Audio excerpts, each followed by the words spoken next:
We are absolutely thrilled to have you here for the first breakout session of the Visualization Symposium. I hope that everybody enjoyed the opening session with Disney. I mean, that was pretty amazing. I think we've got a great lineup of speakers throughout these next 2 days. So this session is going to be all about climate change. I will go ahead and introduce our pair of speakers. So Serena Hoermann serves as Outreach Coordinator for FAU's Center for Urban and Environmental Solutions. She's a doctoral student in public administration with a concentration in urban planning at Florida Atlantic University. Her research interests include community displacement and community resilience. And Amari Kaleni has always been fascinated by architecture. Now pursuing his second master's degree in the field of urban and regional planning at FAU, he is contributing to research into perceptions of sea level rise in coastal areas.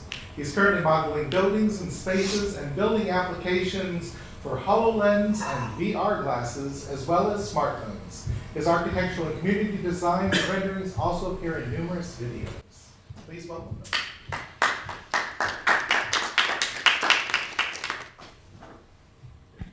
Good morning, everyone. My name is Serena, and this is my colleague Amir. Do you want to drive? That'd be great. Okay, so thanks for coming over. We are talking about sea level rise, and if you've engaged on the topic, which if you're all in climate change, I'm sure it's on your mind. Miami is considered kind of a ground zero for sea level rise in the United States.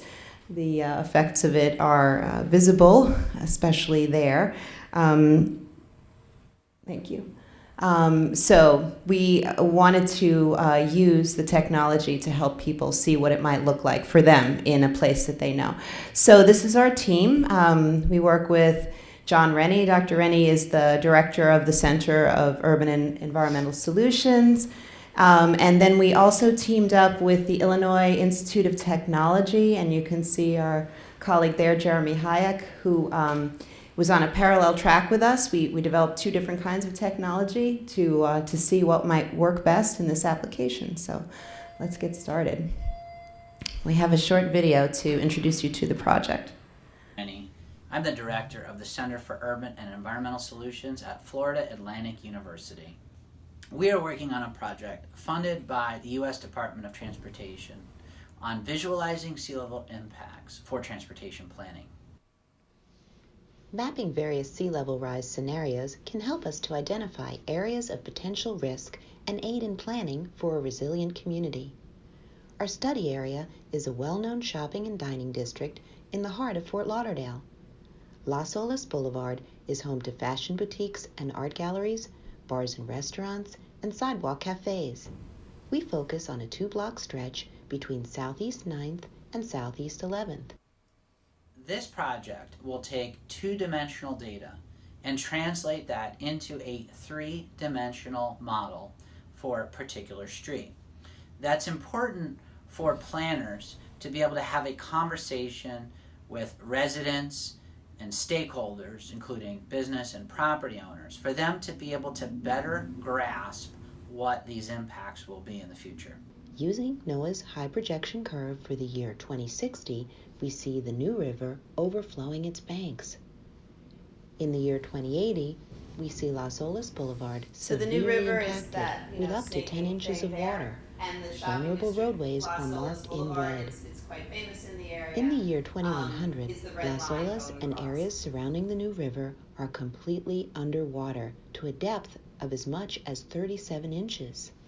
For our study area, we created 3D laser scans, 360-degree photos, and models using SketchUp, AutoCAD, and other tools used by architects to render 3-dimensional representations of buildings and other features.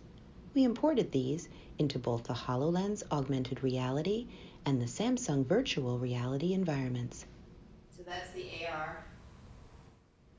For this virtual reality demonstration, we show Las Olas Boulevard using a 360-degree photo within Samsung VR Gear goggles.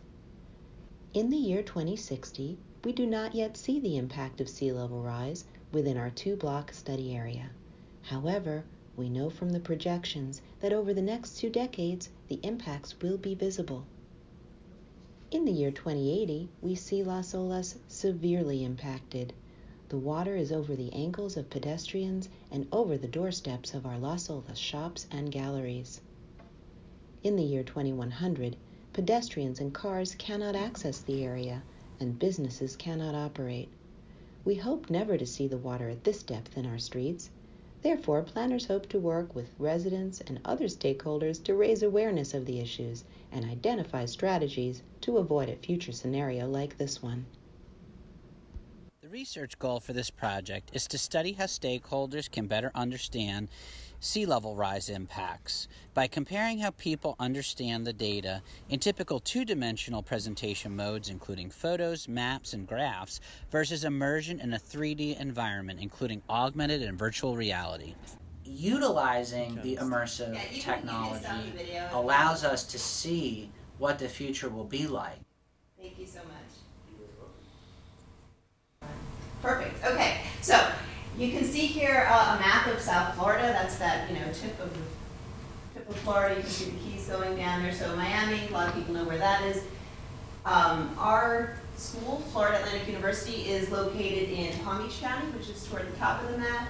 And however, our study area is in Broward because Miami is already seeing the impacts, investing like $500 million in seawalls, raising the streets, and all that kind of thing. And in Broward, what you're seeing is heavy effects from king tide.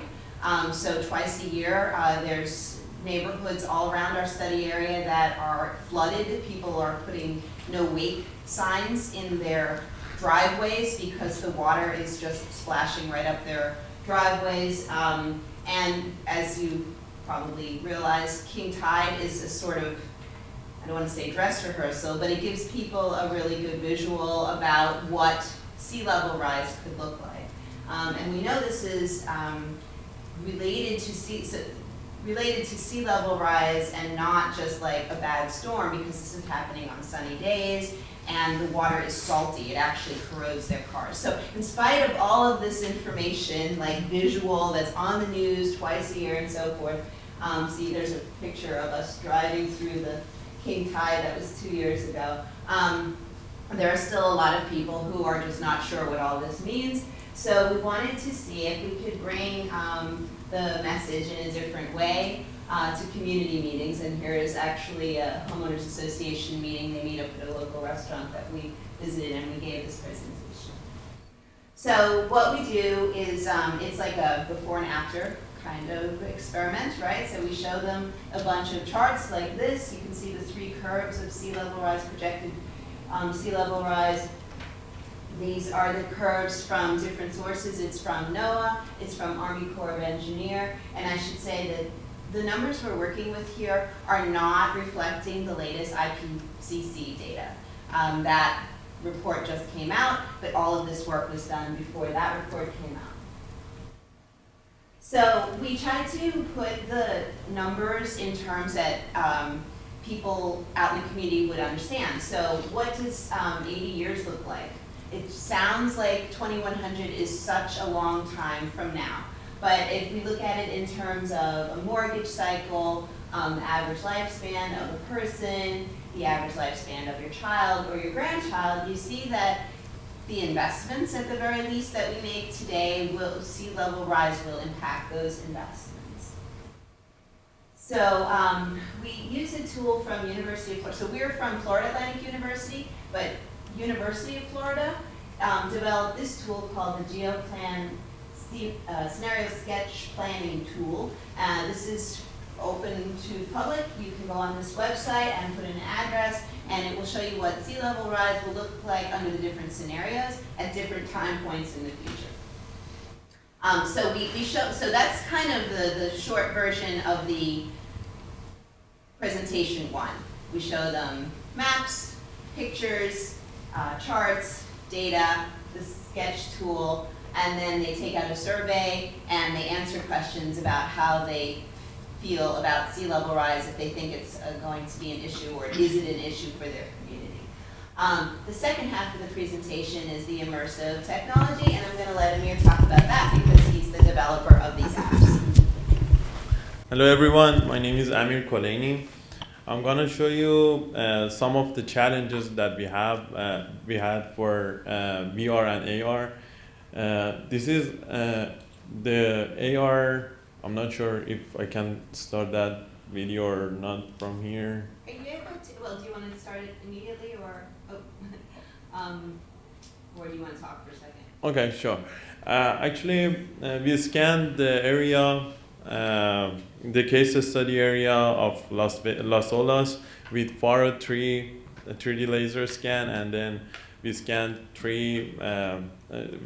11 locations to have completely the model of that area, and then opened that model in Unity software, and then we were able to create an application. Actually, we created 3 applications, and then the problem that we had was some of the polygons was impacted that application, and then that application was so large. So the problem that we had was the application was so laggy, and then and another problem that we had for surveys was the HoloLens was so hard for people to use that goggles. So we decided to switch to AR goggles to let people to work with that goggle themselves, to be able to collaborate with that goggle, and then see or look around the whole environment, and then experience that software. Should we play the video at this point? I'm not sure if Yeah, I think Gary can do that for us. Would you mind? Recording. yeah, this is the video from AR, but you know, as you can see, the So quality here's was the not ice so cream good. store of La Sola Street in Florida. I'm moving forward to see Believe it or not, is a trash. the trash. So we were a little disappointed. So you can see that There. we can see the polygons where we're too close.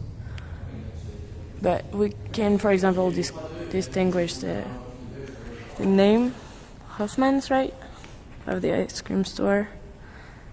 And you can see the wall behind the window.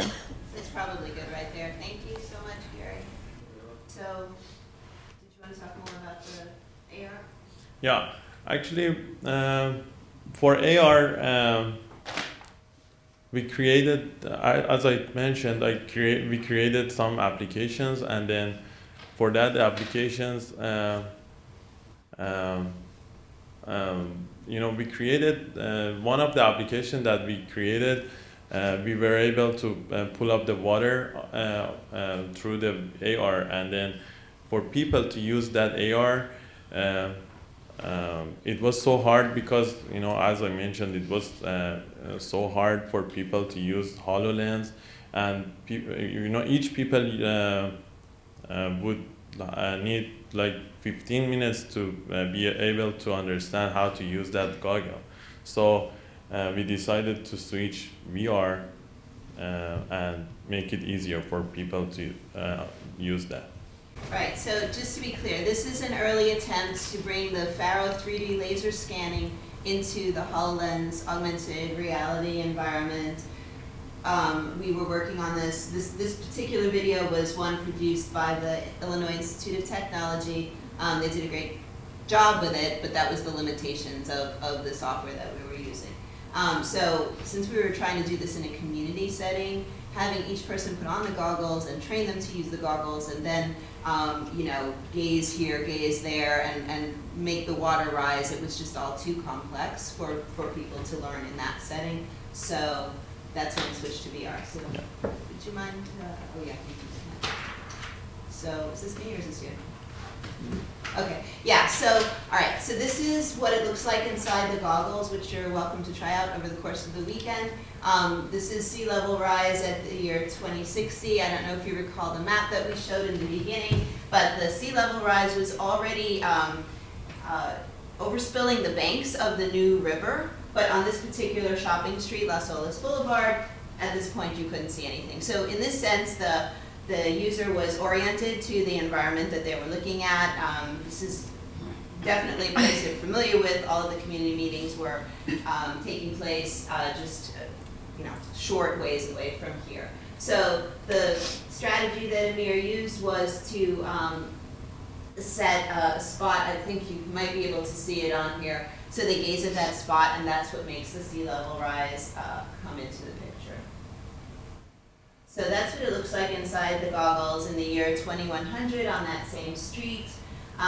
We were working with another team at FAU, and they suggested to us that we remove the names of the businesses because they thought that perhaps people would not like to see their business flooded. So that's just a little tip for if you're working out in the community. People have kind of visceral reactions to this information. Sometimes it's a pretty tough message.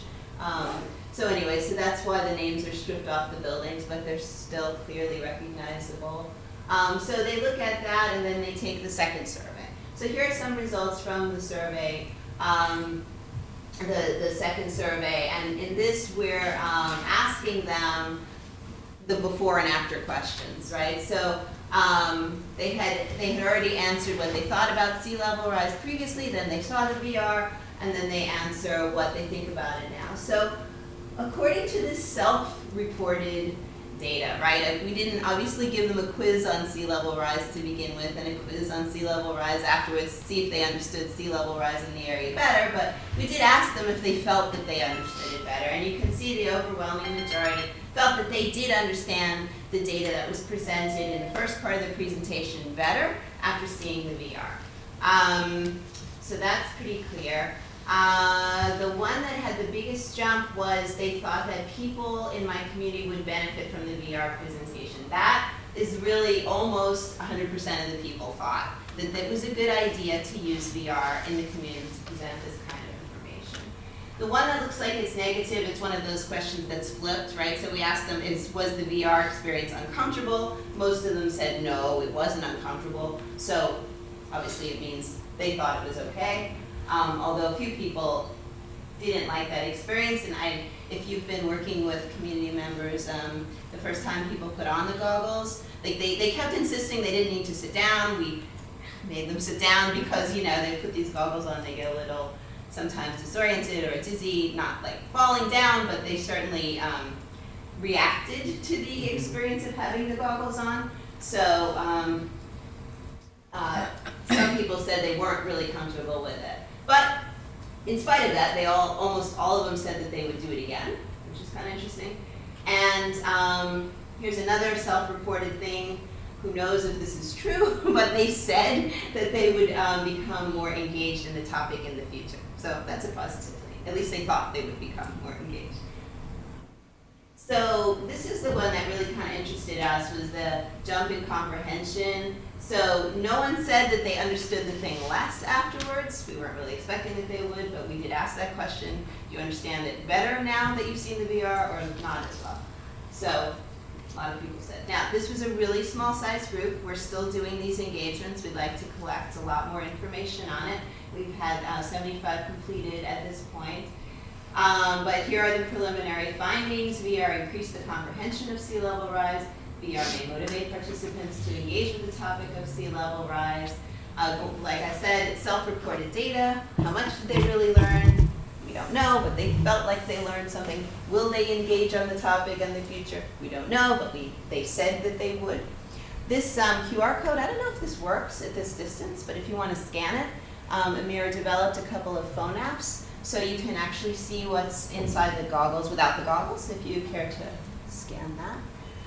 And so the next stop for us is, I don't know if Amir and I will get to do this, we would like to, but probably Dr. Rennie will do this. And a similar process will happen for a tourist street in Honolulu, Hawaii.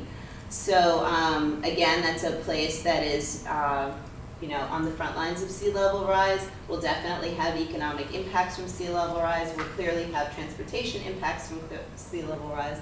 So Amir is going to be modeling a street like that and showing what sea level rise could look like in the future. Sorry, we're not 25 minutes. That's all right. Do you have questions? Yeah.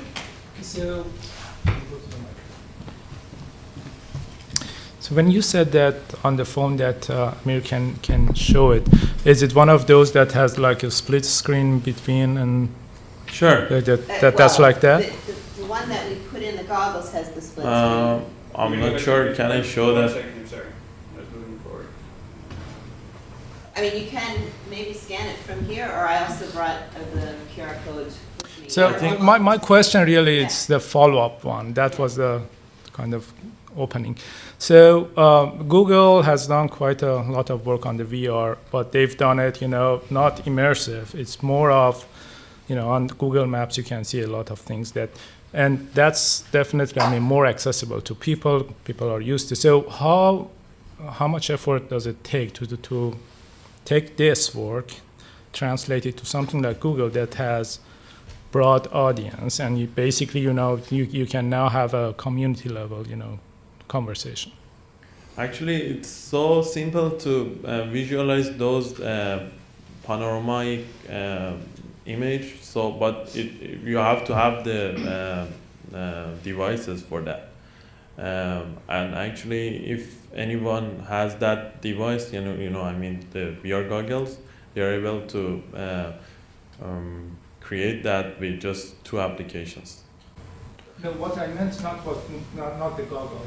On Google Maps, it's kind of it's not 2D. It's like full 3D. But you can see, or have you played that? I don't know what's that game that they started the VR. They have animals. Do you mean the Pokemon? Yeah, Pokemon Go. Yeah, of course, that's the most famous so one. Yeah. So I think maybe the issue, so if I understood you correctly, are you asking could we overlay sea level rise onto a known public platform? So what springs to mind at first is that sea level rise looks different according to where you are. I don't know if would you be able to go in the presentation back to the chart, not the chart, the map that is sort of, okay, right there, yes, thank you. So I'm bringing this up because, can you see where it says pixel value? That bizarrely means inches. And so it means that it's 18 inches deep at the year, is this 2080? No, Yes. this is 2100 maybe. No, 2080. This is 2080? Okay. Yes. Anyway, it's predicting a certain depth at a certain point at a certain time point in the future. And so to me, the issue would be you can't just say it's going to be 18 inches everywhere.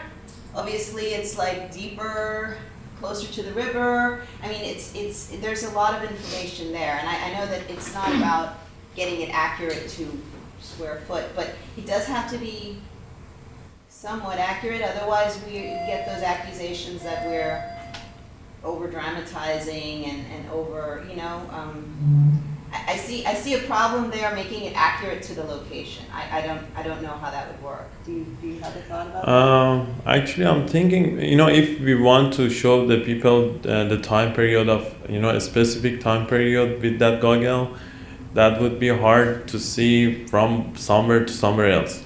We have to create all of the area, model the whole area, and then because every topography is different, and then it's so hard to model all of the areas. Right. Well, you're talking about not modeling, but using the existing Google, right? Yeah. Basically something like Pokemon Go or Google Maps. Right. Yeah, that was our first thought actually. By using the AR, we thought, can we show water, like walk down the street and see the water in the street? That was our first thought, right? John's first thought. So the issues that arose with that were, at least at the time, the AR goggles, the HoloLens goggles, were not great in bright sunlight. That was number one. Number two, like I said, it's not just a point of making, so we're talking about maybe 36 inches of sea level rise at the year 2100 in our area, which is a lot of water, right? But then, like I said, like it would be that depth at one spot, but maybe not at another spot, so I'm not sure, but seeing it out in the street is different than seeing it within the goggles. Within the goggles, you're confining it. It seems that it's a lot of work to really Yeah. translate this. I think so, and perhaps we'll see other presentations that have managed that. I don't know. So, a follow-up question to that. So you did this for people in that space, so they knew it intimately. Right. How different is this to show this to somebody who lives in like Palm Beach, who may not go to that area? You know, how critical is it they see their community? Oh, this doesn't count for us because that's down in Miami. Even though I live in Lauderdale, the same thing is going to happen here. Have you got any sense of? Yeah, so this is the beginning of the road, Yeah. right? Where we've done one community basically and this scenario. How much of a role does it play to know the place? But I think what is constant among all locations, right, is the height of a car. We all kind of have an idea what a car, how tall it is and what it looks like when the water is up to the driver's door or whatever. And if you think further, you're a business owner, you know that long before that happens, people can't get to your business. So that's going to impact you economically. Yeah, great question. Don't know. Okay. All I can think of, are you familiar with the Seattle Underground? No. Okay. They had water encroachment into downtown that had to do with their sewer systems, not global warming. And you know, in response, you know, when like usual lemons make lemonade, they built up the streets, and so first, you know, the ground level became the fourth level basement and something like that. Are you exploring, okay, now we have the visualization, what if we did X? And of course, I'm coming from a transportation background. What if we used this new form of transportation, elevated the roads, all that stuff? Are you fiddling with that area yet or not? So that's a great application. I think Miami wishes they had done some of that because you know they are building up their roads, right? And the result of that has been that, you know, sometimes the roads are kind of going past these places of business and they're like chest high. So that's not fun for those businesses on those streets. That and of course the water runs off of those roads into those businesses. So it's really difficult to raise one part of the landscape and then what happens to, you know, what's around that place. It's a pretty complex issue, but yeah. Eventually, I know that one plan for this technology is to help people visualize densification. So I guess like everywhere else in the world, there's resistance to increasing the number of residential units in our downtown areas, but of course that's a great way to long-term impact global warming because we're using fewer resources, yada, yada, yada. So that is one thing that we would like to do with this technology is to help people see what it would look like. All right. Thank you very much.